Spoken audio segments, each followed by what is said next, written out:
Hello and welcome to this edition of the Alaska Report. This is Senator Lisa Murkowski. This month, as last, I am joined by my interns here in Washington, D.C. Very special guests. This is the second group of high school interns that I invite back to Washington to be with me for a month, to understand a little bit about what goes on with the process here in Washington, shadowing me throughout my day, doing issues research, doing errands, and just really being involved in a Washington office. It's been a relatively hot month here in Washington, a little bit uncomfortable for our Alaskans, but I think that the fresh energy that each of you has brought to our office and really to the area has been great. So it's good to welcome you all. As viewers who have watched these special Alaska Report programs know, this is the chance where the interns from around the state have an opportunity to ask me questions about things that they're interested in, and then we put this together for a show for our viewers. So I'm pleased to welcome each of you. Again, quite an impressive group of young people from around the state. So Missy, we're going to start off with you. If you can give your full name, tell the viewers where you're from or your high school that you've just graduated from. For our viewers, you should know that these are all just recently graduated high school students from around the state who are part of this summer session. So Missy, you're the lead. Okay, I'm Missy Torgerson. I'm from Anchorage, and I graduated from West. And I was wondering what you feel the largest issue facing national education standards is. Well, I think it's important that when we think about the national education issues and No Child Left Behind, which most everyone is familiar with, under No Child Left Behind, there were no national standards that were set. We continue from an education policy perspective to attempt to determine where we go with national standards. There are many states that have signed on to what they're calling the Common Core standards, again, to get some level of uniformity amongst the standards. Alaska has indicated that they will be following those Common Core. What I think is important to recognize, though, and I think many in the state of Alaska feel pretty strongly that we ensure that whatever larger standards may be in play, that there be a very direct and local input to the education that is delivered to our young people around the state. And so as we look at what standards may be put in place, it's important to recognize you can put a standard up there, but if you don't have the quality teachers to implement those standards, if you don't have the quality professionals to work with our students, the best standards that you're going to put in place out there may be of no help. So it's how we integrate education policy as a whole. I have on my tenure on the HELP Committee, which is the Health, Education, Labor, Pensions Committee, been very active and engaged in some of the education reforms. We've moved beyond No Child Left Behind, looking to ESEA reform, Elementary and Secondary Education Act, and how those reforms might help us in a state like Alaska, where we recognize there's a little bit of diversity between West High School and the student body population and, say, the students that attended school in Healy, Alaska, like Joe did. So how we ensure that all of our kids have a good and a quality education is really what we're all about. So thanks, Missy. Thank you for having us today, Senator. Thanks, My Carly. name's Carly, and I'm from Wasilla, Alaska. Just recently graduated from Wasilla High School. Great. The Choose Respect campaign in Alaska has really emphasized the seriousness of sexual abuse and domestic violence. In what ways are these issues being addressed? Here in Washington, D.C.? Yes. From the federal perspective, I think it's important to be aware of some of the legislation that has just passed the Senate probably about a month or so ago. This is the Violence Against Women Act. How that national policy in terms of what we can put in place as resources for victims of domestic violence. I have been a strong supporter of VAWA reauthorization. I think it's an incredibly important safety net that we have out there, allowing for grants and other opportunities. I think we recognize, though, that it's not, when it comes to domestic violence and sexual assault, we can take on initiatives back here in Washington. We can provide for funding, but it really has to come from communities and the state as a whole saying this is not acceptable in our town. We will not tolerate domestic violence and the statistics that we have seen as a state. And this is where I truly applaud the governor for his Choose Respect campaign. I have helped to lead that here on the Washington, D.C., and we have marched on the same day that so many communities around the state have. But it's more than just that public statement. It's what we do as communities. I worked very aggressively just this past month to make sure that the Emonic Women's Shelter, a shelter that provides services for many in the region out there, that shelter did not close down. We were able to help get some additional grant money so that they can stay in place to provide for a level of services. So it's services for the victims, but it's what we do on the prevention end that I think is going to be so key.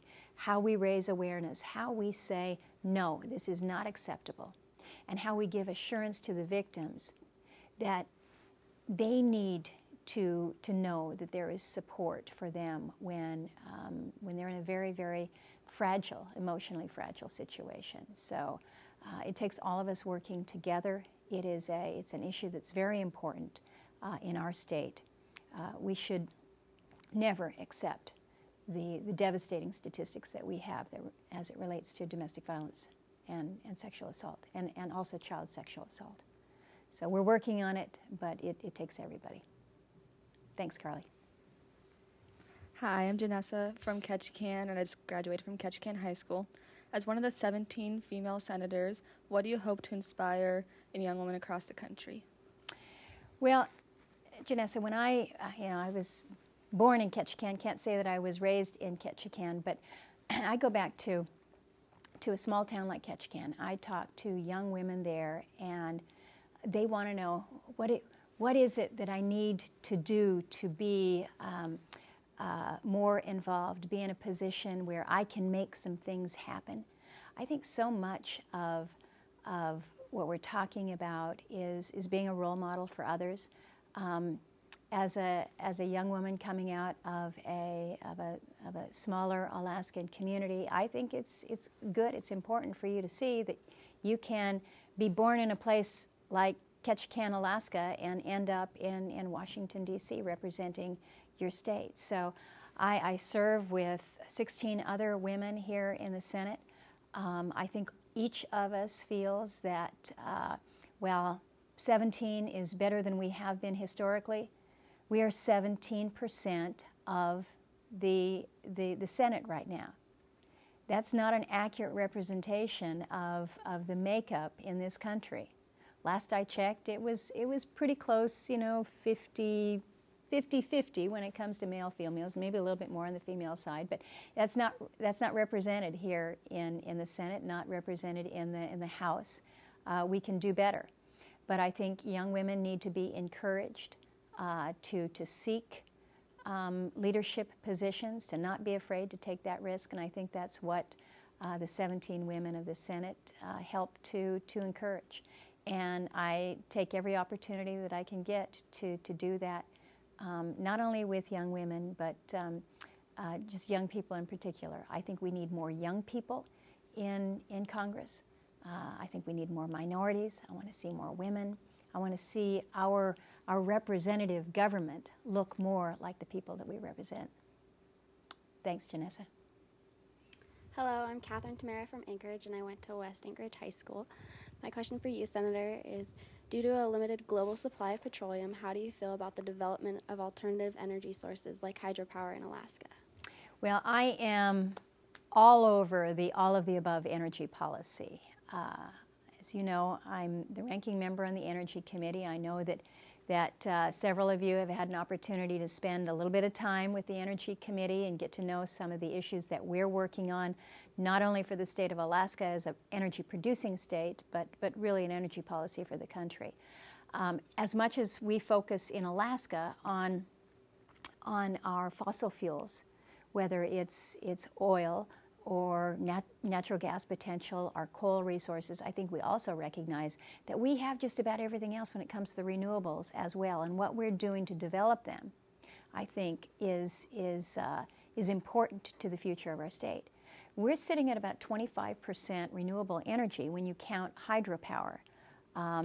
From southeast, from where Janessa is sitting, if we didn't have hydropower, I don't know what the people of Ketchikan would be paying for their energy costs. But with hydropower throughout most of southeastern Alaska, people are able to live in their communities.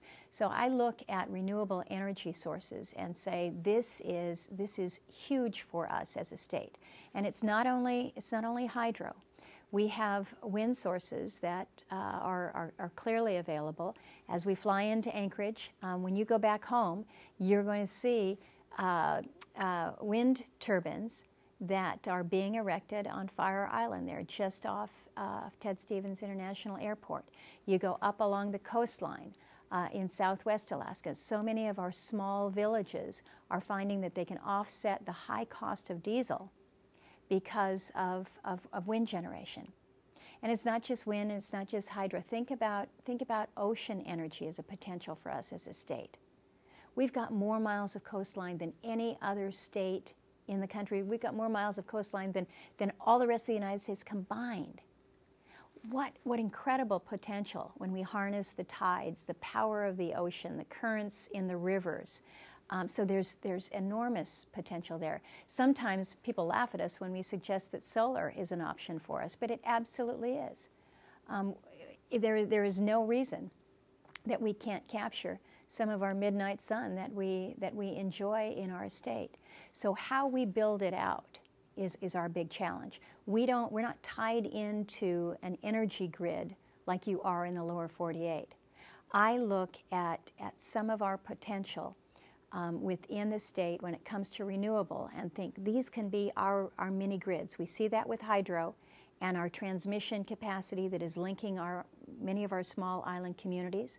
We've got geothermal potential in the Naknek area that if we're able to build that out and tie in surrounding smaller communities, you've got your own little mini grids there. I get excited about the renewable energy options that we have in Alaska. It's expensive. It is expensive. But I think that there are ways that we can work to reduce those costs. That's what we're working on in the Energy Committee. So it's exciting stuff. I like it. Thanks for being here, Catherine. Courtney. I'm Courtney Lewis from Saldana, and I graduated from Saldana High School. And my question for you today is, what is the most valuable piece of advice that you've ever received? Ooh, I love questions like this because they're so open-ended. I think probably the most valuable piece of advice is don't be afraid to take a little risk. Now, you want to make sure that it's smart risk. I mean, you don't want to be doing dumb and stupid things. You want to think about what you're doing, but you don't want to overthink it.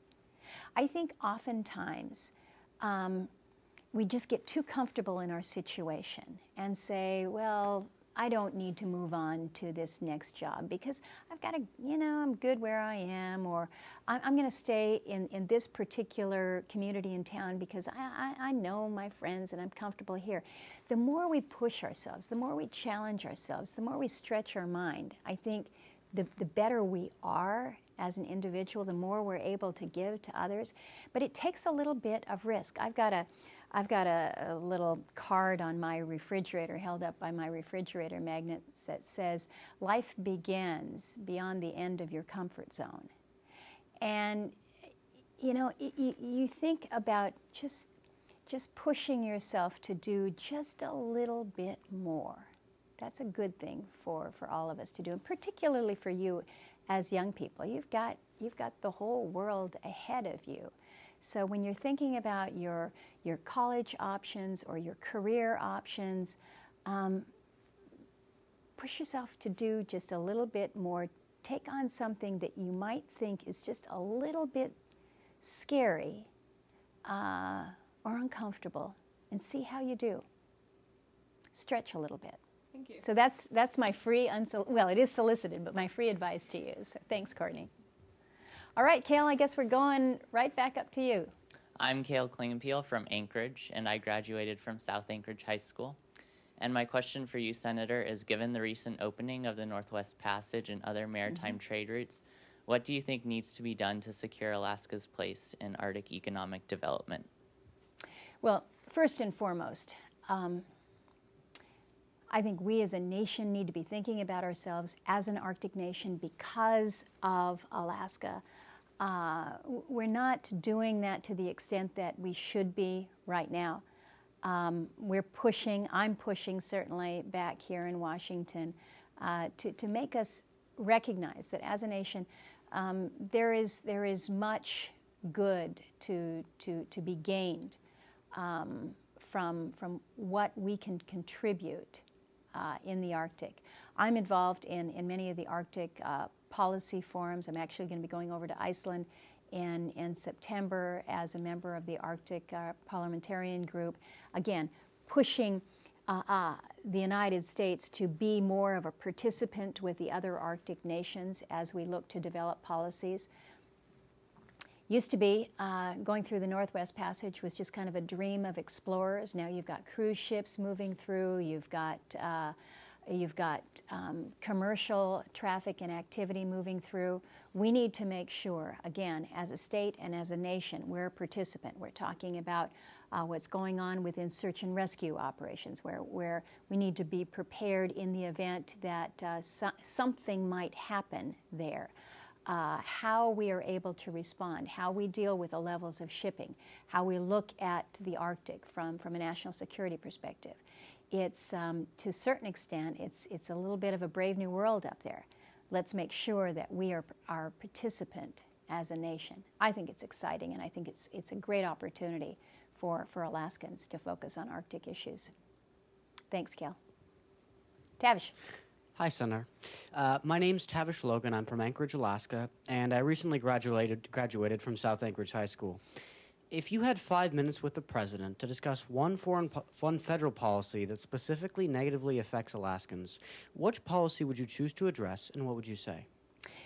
Well, I did have 5 minutes with the president when he first came into office, and I brought with me to the White House a map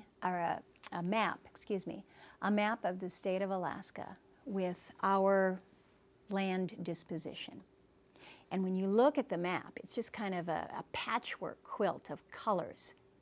One shows the BLM lands, one shows the Forest Service lands, one shows the refuge lands, the Park Service lands, and when you look at the percentage of private lands, state lands, it begs the question, which he asked. He says, well, how do you get anything done when you've got such diverse management of Alaska's lands? And I said, well, Mr. President, this is part of our problem. Your question is pretty direct. What federal policy that has negative implications would I ask him to reverse? When I spoke with him, part of my mission was to speak about how we could potentially access our oil supplies up north within the ANWR region, within the 1002 area.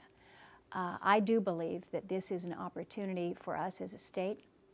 I think that through federal limitations, we have been locked out of a resource that is accessible, that we've got the technology, the smarts, the environmental concerns that we can deal with, that we have not been allowed to touch. This is something that has been off limits for decades, I think to the detriment of the state of Alaska, to the detriment of the country, and I would use my 5 minutes with him to convince him that that federal restriction and limitation on opening and developing ANWR for oil exploration and production is one that needs to be removed. I'd like my 5 minutes again and see if I can't convince him. Thanks, Davish. Sierra. Hello, Senator. I'm Sierra Udland from Juneau, and I went to Juneau Douglas High School. It is common for military and other families with high school-age children to move across the nation. Do you believe it would benefit or harm our education system to have uniform graduation requirements? It's a good question. And you point out the military perspective. Your family was Coast Guard. You move around. You're in a situation where you might come to a school in your junior year and find out that there are graduation requirements that you thought you were on track for and in fact are not so much. So how we are able to work with a system that allows for some commonality, I think is important. We talked a little bit about national standards with the first round here. So how we are able to prepare our students, give them really what I think they are looking for, what we would expect of them in terms of just good educational quality, while at the same time ensuring that from the local perspective there is sufficient control. And I'll use the Alaska example. We have a graduation requirement now that you take an Alaska history course. I happen to believe that that's a good thing, that as Alaskans you should know a little bit about our state, what we rely on, where we've been and where we're going. But when you come into a school, say your senior year, you're on track to graduate, the only class that you haven't taken is this and you're not able to take it. Do we allow for a level of flexibility? And this is where I think you need to have some level of uniformity within your school system, but not one that is going to penalize the students that may be moving around not only within state but across states. So how we provide for some uniformity while at the same time giving flexibility at the local level is the challenge that we face. I'm more of a from an education perspective, moving from the bottom up rather than top down. It's a challenge that I don't think that we have sufficiently met yet. Thank you. Doug. Hi, I'm Doug. I'm from Anchorage, and I just graduated from West Anchorage High School. And my question to you is, what is the hardest part of being a United States Senator? The hardest part is probably the schedule. There's some very difficult issues that we deal with, very difficult decisions that I'm faced with. In fact, we're going to have a vote this afternoon on some very important tax policy. We've got some fiscal considerations that we're going to be dealing with before the end of the year, some spending issues. This is tough stuff. But you work through that. You're working with good people, with talented people. We've got incredible resources at our disposal to really try to understand the policies and the implications, the impact on the people that we work for. So you just work hard and you do that. But where it becomes, I think, more difficult is knowing that you really don't have control of your own schedule. I think you've all had an opportunity to shadow me. You get a copy of my schedule and you think, okay, this is what we're going to do today.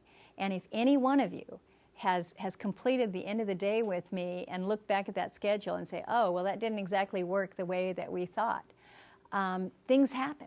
You have votes that get called. You have meetings that you need to be in that were not part of the schedule. You have things happen at the last minute that carry over and you're not able to do what was supposed to be part of your schedule.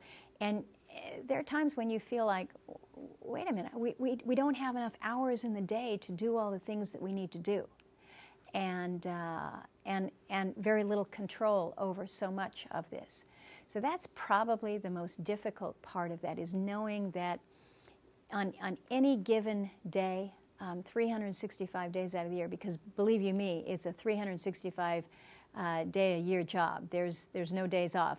I'm back in Alaska and enjoying a nice day skiing on the mountain, and you sit on the chair next to the person next to you, and even through your helmet and goggles, they recognize who you are, and you start talking about, well, you know, what's happening with this bill or that bill. So that's all good. That's part of what you do, but it is full time. It is full time, but it's a very, very aggressive schedule, and that can be the most problematic, I think. The rest of it, you just roll with it. Nice to have you here, Doug. Joe, you're last man up. Thank you, Senator. I'm Joe Muller from Healy, Alaska. I went to Tri-Valley High School and I just recently graduated. I have a question about, as one of many students going off to college this year, what advice can you give to students regarding paying for college as far as loans and grants go? Well, it's a good question. I'm sure it's on all of your minds as a mom who has 2 boys in college right now. Believe me, we pay attention to this. We all recognize that college it's expensive nowadays. It's always been expensive, but it is even more so today. And I guess the advice that I would give is look critically at the cost. Look critically at the schools. You may find that in your area of study that you can get a school with good value, paying half the price of a school that maybe has